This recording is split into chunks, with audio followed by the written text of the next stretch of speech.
पश्चिम बंगाल में ममता ने साथ छोड़ा, पंजाब में केजरीवाल ने मुंह फेरा, बिहार में लालू ने कर दिया उम्मीदवारों का ऐलान। भाजपा के जिलाध्यक्ष ने कांग्रेस सपा राजद सबको धोया। इंडिया गठबंधन में गद्दारी, संजय यादव ने क्या क्या कहा जान लीजिए। बलिया के भाजपा जिलाध्यक्ष संजय यादव ने सोमवार को एक प्रेस कॉन्फ्रेंस के जरिए इंडिया गठबंधन पर जोरदार हमला बोला है।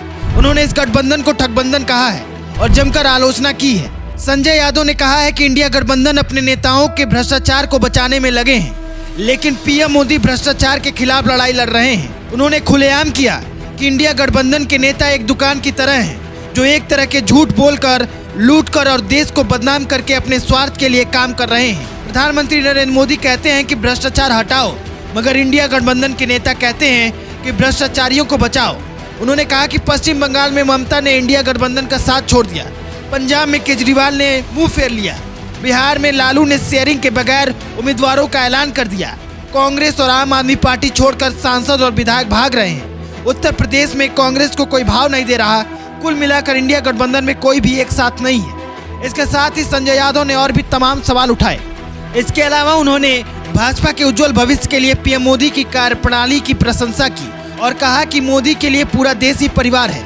उनके अनुसार मोदी ही वह व्यक्ति हैं जो भ्रष्टाचारियों को सजग रखने की लड़ाई लड़ रहे हैं और देश को उनकी लूट से बचाने के लिए काम कर रहे हैं। क्योंकि उनके मन में कहीं न कहीं से यह संशय था कि जो उनके साथी इस मामले में जेल गए हैं, उसमें कहीं न कहीं वो भी समान रूप से ले, और इसी भय के कारण अपने आप को बचा रहे थे कि चुनाव के समय तक इस मामले को खींचा जाए, ताकि हम आरोप लगा सकें कि हमारे विरुद्ध सिर्फ हमको चुनाव में रोकने के लिए यह कार्रवाई चल रही है। लेकिन देश की जनता बहुत जागरूक है, समझदार है। जितनी भी कार्रवाइयां देश में चल रही हैं, चाहे वो विपक्ष के नेता हो, चाहे कोई भी हो, पूरी प्रामाणिकता से भारतीय जनता पार्टी की सरकार में निष्पक्ष तरीके से सारी कार्रवाइयां आगे बढ़ रही। लूट हुई है, सरकारी पैसे का जिस प्रकार से दुरुपयोग हुआ, उनके गुनाहगारों को मैं छोड़ूंगा नहीं। देश में जितने भी भ्रष्टाचारी हैं, उनको कानून से डरना होगा और कार्रवाई की मोदी की गारंटी। मोदी जी ने बहुत ही बिना किसी के दबाव में जितनी भी एजेंसियां हैं, वो सारी एजेंसियां निष्पक्ष होकर अपना काम कर रही हैं। अगर हम तुलना करें कांग्रेस की सरकारों में जिस प्रकार से कार्रवाइयां हुआ करती है, उस प्रकार से भारतीय जनता पार्टी की सरकार की कार्रवाई नहीं है। पूरे कानूनी तरीके से कोर्ट के सामने हमारी सारी एजेंसियां साक्ष्य प्रस्तुत की, इसलिए कोर्ट उनको जमानत भी नहीं दे रहा।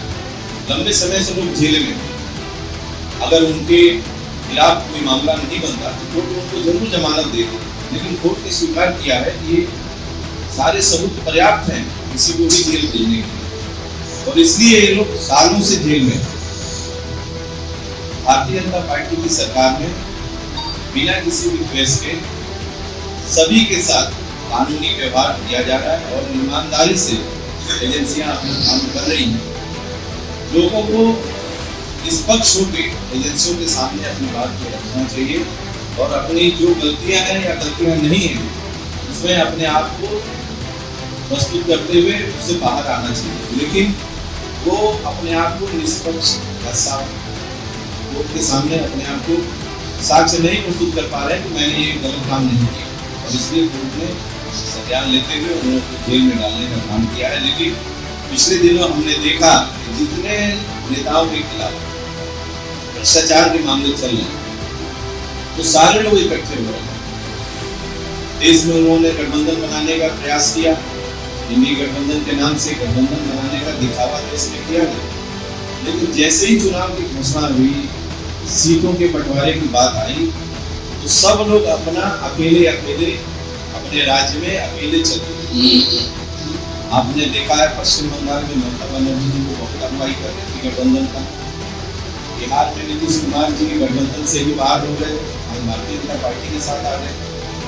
महाराष्ट्र की हालत आप सबने देखा है कि सीटों के लिए किस प्रकार से झगड़े हो रहे हैं। शिवसेना के नेता उद्धव ठाकरे जी बहुत पहले ही अपने उम्मीदवार घोषित कर दिए और किसी का उन्होंने प्रतीक्षा नहीं किया। आज महाराष्ट्र में गठबंधन नाम की कोई चीज नहीं है, लेकिन सिर्फ एक बात पर ये लोग इकट्ठे हो रहे हैं, भ्रष्टाचार जो हमने किया है अपनी सरकारों में उससे कैसे हम बचें। उसके लिए एक मंच पे उन्होंने दिल्ली आके अपने आप को सबको एकजुट होने का इन्होंने दावा किया, सिर्फ मोदी जी को गाली दी। उन्होंने एक भी बात ऐसी नहीं बताई कि मेरे खिलाफ जो मामले चल रहे हैं वो कहीं से गलत है। कांग्रेस पार्टी के शासन में जितने भी भ्रष्टाचार हुए पूरे देश ने देखा है। हमारे सुप्रीम कोर्ट ने भी सबको सजा देने का काम किया। देश के अनेक हिस्सों में वहां के हाईकोर्ट ने वहां के नेताओं के खिलाफ कोई राहत नहीं दी, इसलिए आज वो जेल का रास्ता उनको तय करना पड़ा। लेकिन वो दोष सिर्फ जानबूझकर आज मोदी जी को बदनाम करने के लिए, जब भारत एक मजबूती से देश हमारा विकास के रास्ते पे चल पड़ा है, पूरे देश को एक मजबूती देने का काम आज भारतीय जनता पार्टी ने जिस प्रकार से किया है, हम कह सकते हैं कि देश की जनता बहुत समझदार है।